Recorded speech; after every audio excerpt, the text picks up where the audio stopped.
ছাত্র শিবিরকে যদি আপনারা অপহরণ করতে চান, ডিওএমএস করতে চান, বাংলাদেশের ছাত্রলীগ আওয়ামী লীগের যে পরিণত হয়েছিল, তারা যেভাবে দিল্লি পালাইছে, আপনারা সে পালানোর সুযোগ পাবেন না।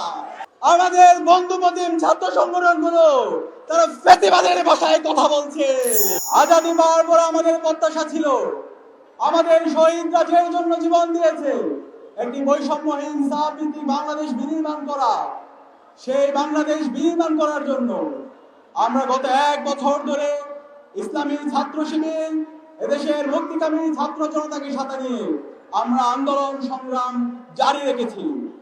গত 1 বছর ধরে আমরা যাদেরকে সরকারে বসিয়েছি, শহীদদের রক্তের উপর যারা সরকারে বসেছে, তারা জুলাইয়ের চেতনাকে ধারণ না করে তারা ফেসিবাদীদের ভাষায় কথা বলছে। আমরা দেখতে পাচ্ছি 1 বছরে তারা এখন পর্যন্ত আমাদের শহীদদের তালিকা প্রকাশ করতে পারেনি। এখন পর্যন্ত আমাদের গাজীরা সুস্থভাবে তারা ট্রিটমেন্ট পাচ্ছে না। টাকার অভাবে রাস্তায় রাস্তায় ঘুরতে হচ্ছে, তাদেরকে বিভিন্নভাবে লাল ফিতার দূরত্ব দেখানো হচ্ছে। আমরা আজকের সুবিশাল সমাবেশ থেকে বলতে চাই, অন্তর্বর্তীকালীন সরকারের প্রধান এবং প্রধান দায়িত্ব হচ্ছে, যাদের মাধ্যমে আজকে আমরা আজাদী পেয়েছি, আমাদের এই রাষ্ট্রের শ্রেষ্ঠ সন্তান, এই শহীদদেরকে রাষ্ট্রের শ্রেষ্ঠ সন্তান হিসেবে স্বীকৃতি দেওয়া, শহীদদের পূর্ণাঙ্গ তালিকা করা এবং শহীদ পরিবারের পুনর্বাসনের ব্যবস্থা করা। এর পাশাপাশি যত গাজী আছে, এখনো হাসপাতালের মধ্যে যারা কাতরাচ্ছে, তাদের যথাযথ ট্রিটমেন্টের ব্যবস্থা করা।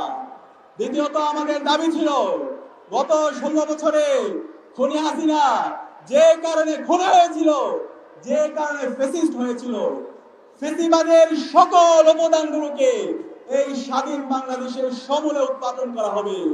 কিন্তু আমরা 1 বছর পরেও দেখতে পাচ্ছি এখনো ফ্যাসিবাদের উপাদানগুলো রাষ্ট্রের প্রত্যেকটি প্রতিষ্ঠানে থেকে গেছে।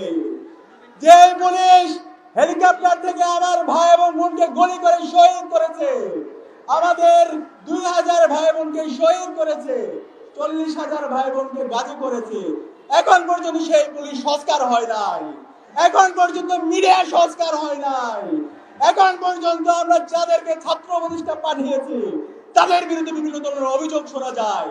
তারা বিভিন্ন ধরনের ইতিহাস বিকৃতি ঘটনা আমরা প্রতিনিয়ত দেখতে পাচ্ছি।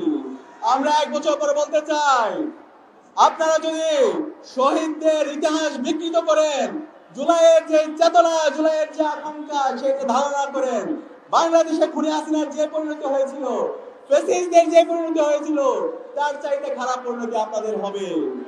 প্রিয় সংগ্রামী ভাইরা, আমরা দেখতে পাচ্ছি গত 16 বছরে ইসলামী ছাত্র শিবিরের উপর সবচেয়ে জুলুম নির্যাতন নিষ্পেষণ হয়েছিল, কিন্তু আজকে আমাদের বন্ধু প্রতিম ছাত্র সংগঠন গুলো তারা ফেসিবাদের ভাষায় কথা বলছে।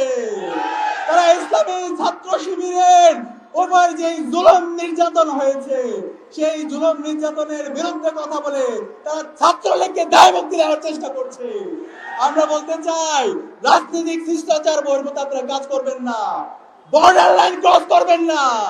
ছাত্র শিবিরকে যদি আপনারা অপহরণ করতে চান, ডিওএমএস করতে চান, বাংলাদেশের ছাত্রলীগ আওয়ামী লীগের যে পরিণত হয়েছিল, তারা যেভাবে দিল্লি পালাইছে, আপনারা সে পালানোর সুযোগ পাবেন না।